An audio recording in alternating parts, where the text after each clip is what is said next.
In yoga, all practitioners are giving much importance to the practice of pranayama. Let us understand the importance of pranayama, how to do pranayama, and all the preparations, let us understand. Pranayama means the extension of the life force. Most of us are thinking that pranayama is just breathing exercise. Pranayama is not just breathing exercise. In pranayama, breathing is one of the means to manipulate the types of prana within the human framework. Which are the types of prana? In another episode, we can go in detail about all types of pranas. So there are 10 pranas in our body, 5 major pranas and the 5 subsidiary pranas. The 5 major pranas are prana, apana, udana, samana and vyana. And the 5 subsidiary pranas are naga, kurma, krikara, devadatta and dhananjaya. These are the 10 pranas in our body, and we are manipulating these pranas in our body. The very word pranayama means extension or stretching the life force. Prana plus ayama. That is the better interpretation. Prana plus yama, that is wrong. Yama means control. Ayama means extension or stretching. So prana plus ayama, extension of your life force. That is the true meaning of pranayama. Before pranayama, we can chant. It is not necessary. We can chant pranayama mantram. It is quite famous. Pranasyedam vashe sarvam tridiveyat pradishtidam mateva putram rakshasva srischa prajnan chavidehi naidi. This is the pranayama mantram.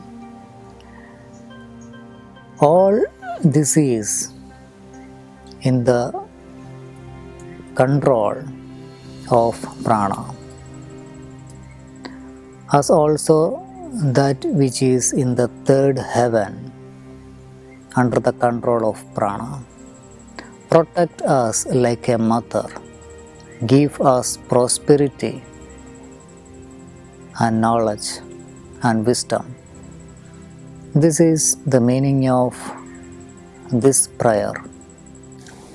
When there is prana in your body, it is called life. When prana leaves your body, it is called death.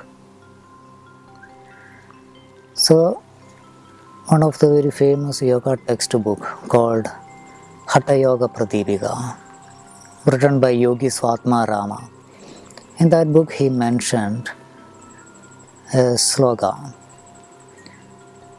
Chale vade chale chittam, nischale nischalam bhaved, yogi sthanutvam apnoti, tado vayu nirodhayed. Chale vade chale chittam. When the prana moves, when the breath moves, mind also moving. When the breath is still, your mind is still. By knowing this technique, the yogi is consciously controlling and manipulating his prana and controlling his mind. Breath is the king of your mind. By taming your breath, by controlling your breath, you can easily conquer your mind. The psychic powers are the gift of the practice of pranayama. One of the tool for the psychic powers is pranayama. When you practice pranayama, you will develop Ashtasiddhis: Anima, Mahima, Leghima, Garima, Prapti, Prakamya, Ishatva, Vashitva. These are the Ashtasiddhis. So one can develop these siddhis by the practice of pranayama. But that is not the aim of pranayama. The aim of pranayama is get mastery over the mind. When mind comes to its perfection, mind will show its powers. That is superhuman powers. That is the sidekick of the practice of pranayama. But do not focus on these psychic powers. That is just the sidekick. The main aim is get mastery over the monkey mind. Get mastery over your emotions and mind. That is the aim of pranayama actually. So Patanjali gave a beautiful definition on pranayama. It is tasmin sati shwasa prashwasayor gati vichedaha pranayamam. Tasmin sati, the asana having been done,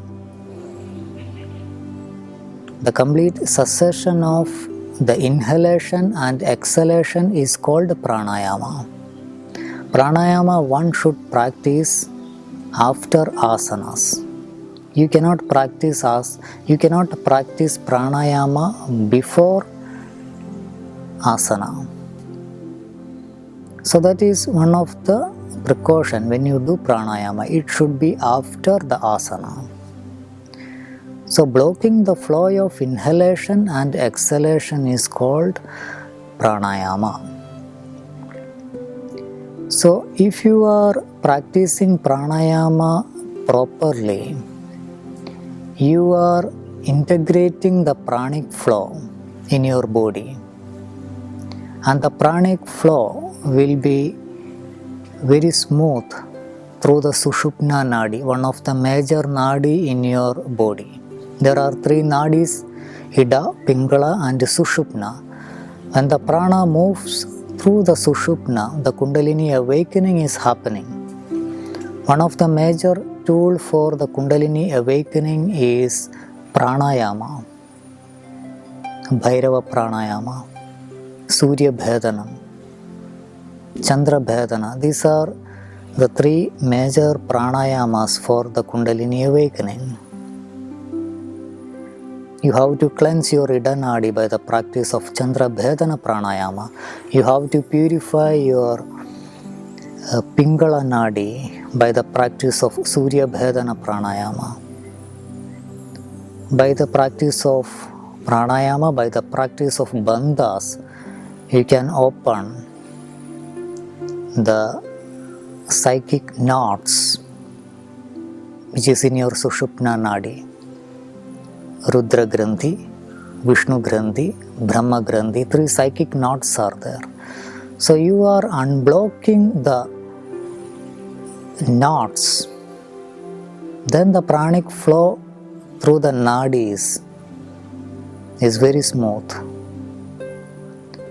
So when you do pranayama, certain precautions are there. Don't go for the ratios in the beginning. Do according to your capacity. If you are able to breathe within 4 seconds or 5 seconds, that is enough. If you are able to hold 5 seconds or 6 seconds, that is enough. Don't go beyond your capacity. If you go beyond your capacity, it may lead to coronary heart diseases. So inhale as much as you can. Hold according to your capacity and exhale very slowly. Never give strain to your heart. And children's after the age of 14 or 15, let them practice pranayama. They can practice anulom vilom, but do not hold breath. Those who have cardiac problem, those who have high BP, they cannot practice holding longer time. With the guidance of the Guru, only let them practice pranayama. Pranayama should be practiced under the guidance of a well-trained master. Otherwise, it may lead to various diseases. Shiva Samhita is one of the very famous yoga textbook. The book says, if you practice pranayama properly, all the diseases will be removed. If you practice pranayama in an incorrect way, all the diseases will attack you. So, you have to practice pranayama under the guidance of a trained master. When you do pranayama, you must avoid all the non-vegetarian foods. That is very, very important.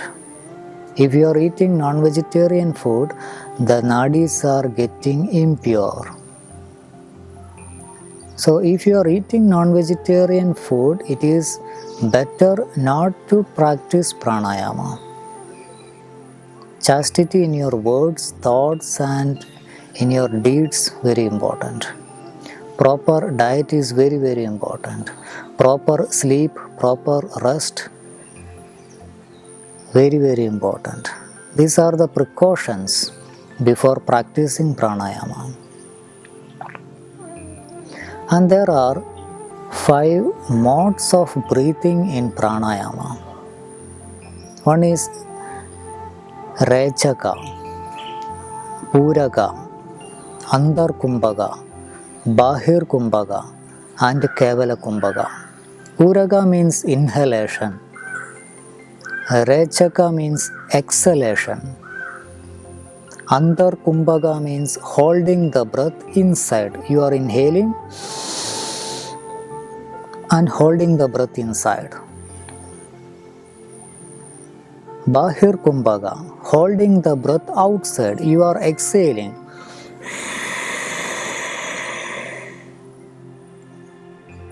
Then hold the breath outside. Holding the breath outside is more powerful than the holding the breath inside. And another one is Kevala Kumbhaga, automatic retention of the breath. So after Kapalbhati practice, after the Bhastrika Pranayama, you may feel the breathlessness. You don't want to, you don't like to breathe, you are in that stillness. That is Kevala Kumbhaga. So these are the 5 modes of breathing in case of pranayama. And the nasal blockages makes it difficult to do pranayama. So those who are finding that difficulty, let them do the Jalaneti and the Sutra Neti. These two practices comes under Kriya. So Jalaneti and Sutra Neti are the best practices to remove the nasal blockages. And it is better do pranayama early in the morning after asanas. You can get fresh air. If you do daytime, air is polluted. Much vehicles, the factories are emitting impure smoke and all. So better do breathing exercise and pranayama early in the morning. You will get much focus also. And you must do pranayama half an hour before food and 4 hours after food. These are the major precautions before the pranayama practice.